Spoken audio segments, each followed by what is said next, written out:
Allez, on accueille notre invité. On va parler quête d'identité, métissage, relation entre l'Europe et l'Afrique et de beaucoup d'autres choses à travers votre livre Nancy de Coto-Pomenia. Bonjour. Bonjour. Merci d'être là ce midi. Vous êtes l'autrice d'un livre que je vais tout de suite montrer à l'image, Elikem, l'Afropéenne. Voilà, donc peut-être qu'on peut directement parler d'une question de vocabulaire. L'afropéenne, qu'est-ce que c'est exactement ? Alors, bien que je sois juriste, j'aime pas tellement les définitions. Donc, afropéenne, c'est afro-européenne, c'est un terme qui a été inventé par le groupe Zapmama, donc qui ont commencé à populariser ce nom, qui par la suite a été repris par Leonora Miano notamment. Et donc, ça parle des personnes qui se sentent issues de double culture entre l'Afrique et l'Europe. Mais après, chacun sa définition de ce que ça signifie. Je ne souhaite pas non plus créer un nouveau ghetto des Afropéens. Moi, je me définis comme afropéenne, c'est-à-dire le côté afro, c'est le côté connexion émotionnelle avec l'Afrique, racines au Ghana, et puis le côté européenne, c'est parce que j'ai beaucoup voyagé en Europe. Je suis dauloise, franc-comtoise, jurassienne, française. Et vous vivez à Bruxelles maintenant. Et bruxelloise de cœur, ça c'est clair. Alors, ce livre, c'est une quête d'identité qui est faite par ce personnage qui s'appelle Elikem. Vous présentez ce livre comme une autofiction, c'est-à-dire qu'à la fois c'est une fiction, mais que vous avez puisé énormément dans votre vie à vous, dans votre parcours. Tout à fait. Tout à fait, c'est une autofiction qui se base sur mon histoire, mais il y a quand même certaines parties qui sont inventées. L'objectif, c'était vraiment de parler de la thématique du métissage plutôt que de mon expérience en tant que telle. Et ça explique la construction de l'identité au fil du temps. Donc le premier chapitre, c'est sur qui s'appelle Sans repères. C'est sur justement cette absence de repères, d'identité, voilà, de savoir véritablement qui on est. Ouais. On va peut-être, on va y venir de toute façon sur cette vie que Elikem a eue et que vous avez eue finalement. Mais pour comprendre comment vous avez construit ce livre sur cette autofiction, ça se passe dans des lieux qui sont connus, des pays qui sont connus, mais à la fois vous faites référence aussi à des noms de villes, en tout cas moi qui ne me disais rien. Alors j'ai fait quelques recherches et j'ai vu que ces villes n'existaient pas. Vous faites référence à des institutions et des associations aussi, comme Europala ou Africania, des choses comme ça qui n'existent pas vraiment non plus. Donc, vous mêlez le fictif et la réalité, et il y a un côté un peu déroutant pour le lecteur. Tout à fait. En fait, je pense que l'idée, c'est véritablement de se projeter dans le futur. Je pense qu'actuellement, il y a beaucoup de choses qui sont effectuées qui parlent justement de la réconciliation par rapport au passé et au présent en tout ce qui concerne la diversité et l'inclusion. Et ce qui m'intéressait, c'est plutôt d'avoir cette perspective futuriste, de se projeter vers l'avenir et de voir comment on pourrait imaginer dans le futur les Afro-Européens. Qu'est-ce que ça pourrait signifier voilà. Quand je dis afropéen, c'est vraiment le métissage culturel, c'est pas une question de couleur de peau. Et d'imaginer un futur constructif, au-delà de la peur et de pouvoir aussi avoir des perspectives de vivre ensemble plus sympathiques. Voilà, revenons alors au début, puisqu'on commence avec l'enfance d'Elikem, et effectivement, elle est en perte de père et de repère, puisque donc elle est la fille d'une maman française et d'un papa ghanéen, mais assez rapidement, quand elle est encore toute jeune, le papa va quitter la famille et elle va grandir sans vraiment être éduquée dans cette culture africaine. Elle va grandir uniquement dans cette culture française et elle va sentir un manque tout au long de son enfance et de son adolescence. Tout à fait, c'est véritablement cela. Au départ, je pense que Elikem n'a pas forcément conscience de tout ça, parce que c'est une enfant, et puis elle est juste enfant.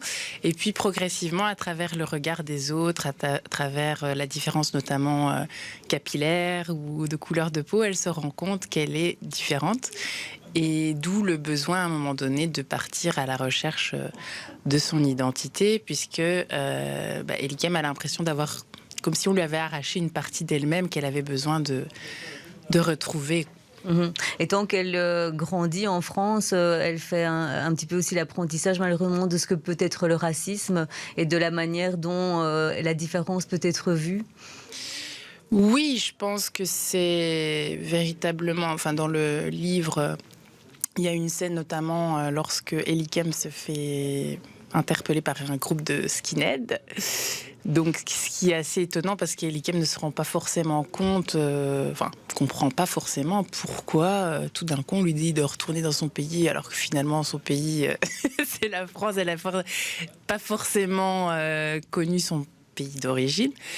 Et donc voilà, ça parle véritablement de ce genre de thématique.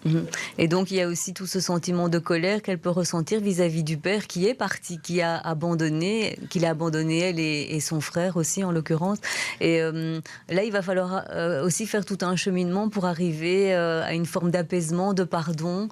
Et au fond c'est la manière aussi de retrouver l'apaisement avec soi-même. Elle comprend finalement la souffrance de ce père qui était migrant et dont la vie n'a pas été facile. Oui, je pense qu'il y a une phrase qui résume bien ça, c'est que je dis à un moment donné dans le livre que la souffrance empêche de voir la souffrance de l'autre finalement. Et je pense que ce qui est intéressant dans le déroulé de l'histoire, c'est aussi de contextualiser ce départ.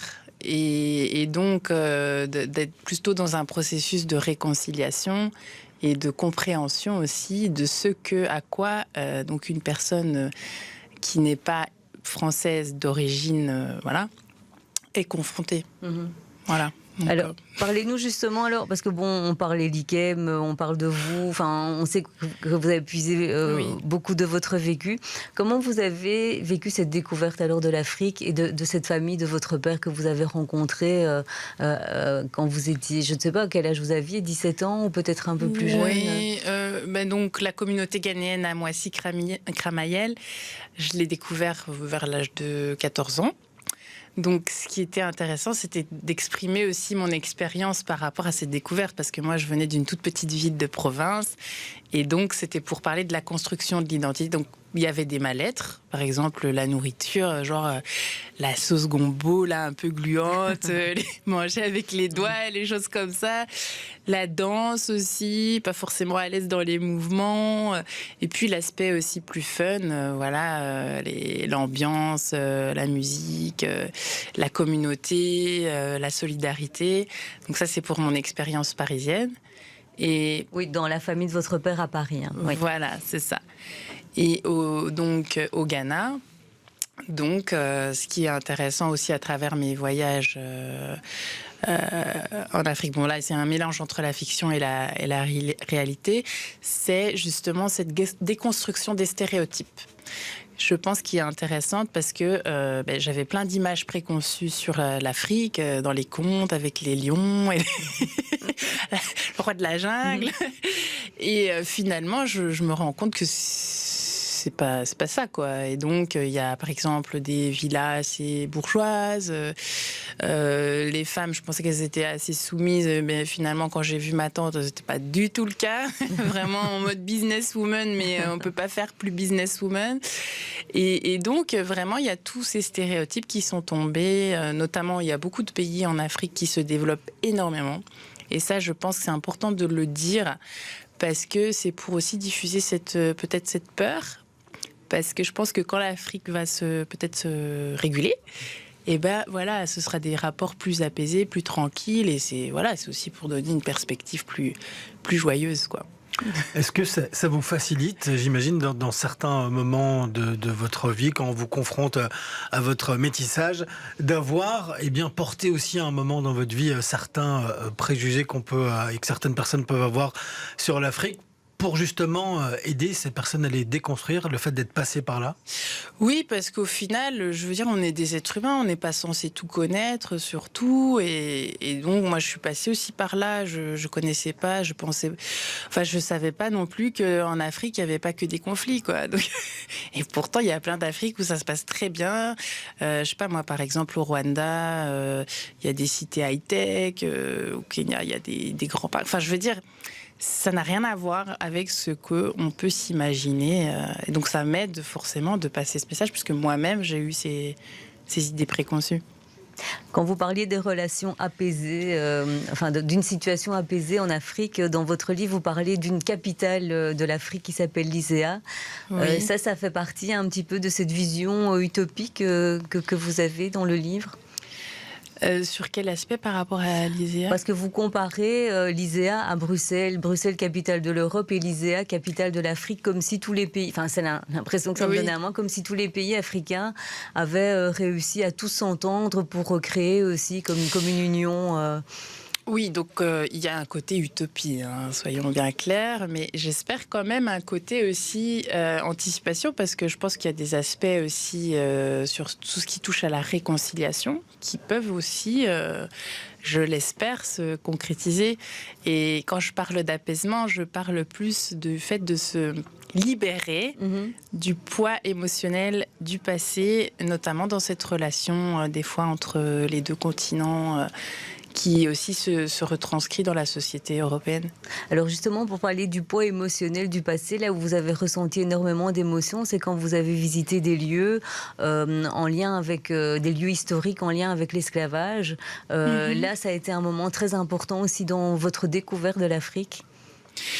Oui, c'est-à-dire qu'effectivement, c'est un passé qui est là, qu'on ne peut pas dénier. Après, je n'ai pas non plus une opinion précise sur ça, mais tout ce que je pense qui est nécessaire, c'est que, sans être dans le déni, mais sans être dans l'amnésie non plus, parce qu'il y a souvent ces deux extrêmes dans les débats autour de ça, le principal pour moi, c'est de pouvoir guérir, entre guillemets, ces blessures collectives, ces traumatismes collectifs qui finalement nous empêchent de vivre ensemble tranquillement. Et donc l'idée, c'est vraiment de laisser à nos enfants le choix de créer quelque chose de nouveau, quoi, sans leur transmettre ce poids.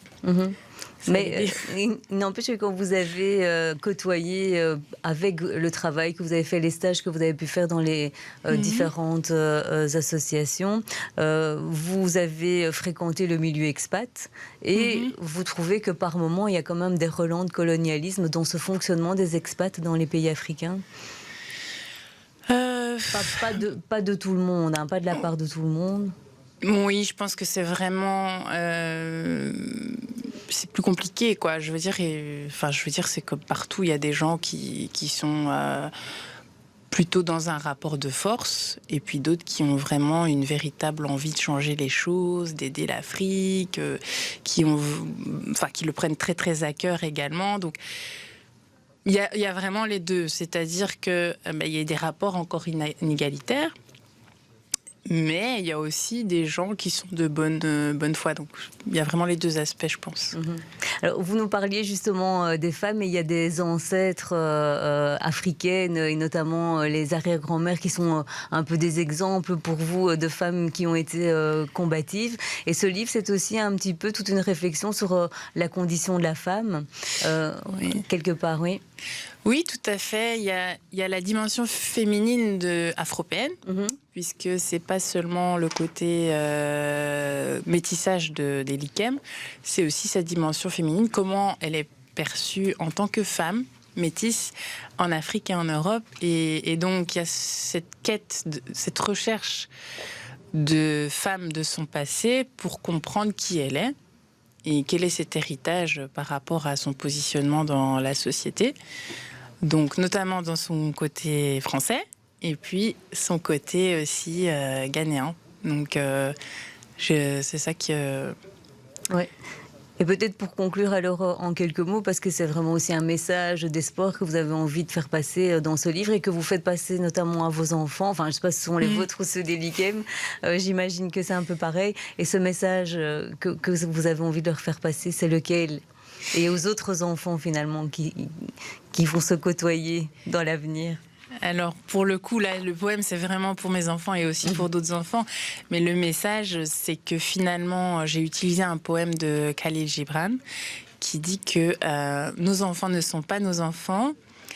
Ils sont les fils et les filles de l'appel de la vie à elle-même. Et donc, que nous ne pouvons pas connaître la demeure de demain et que c'est véritablement à eux de la construire en connaissant leur passé et ensuite libre à eux d'inventer demain. Donc c'est pas à moi de leur dire vraiment ce qu'ils doivent faire, mais c'est plutôt à eux de trouver les solutions. Oui, mais vous leur donnez quand même les clés au départ.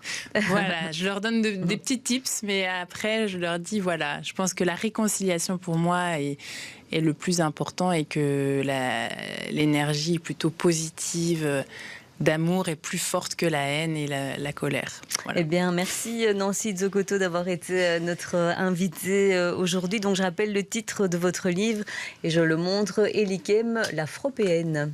Merci. Merci beaucoup.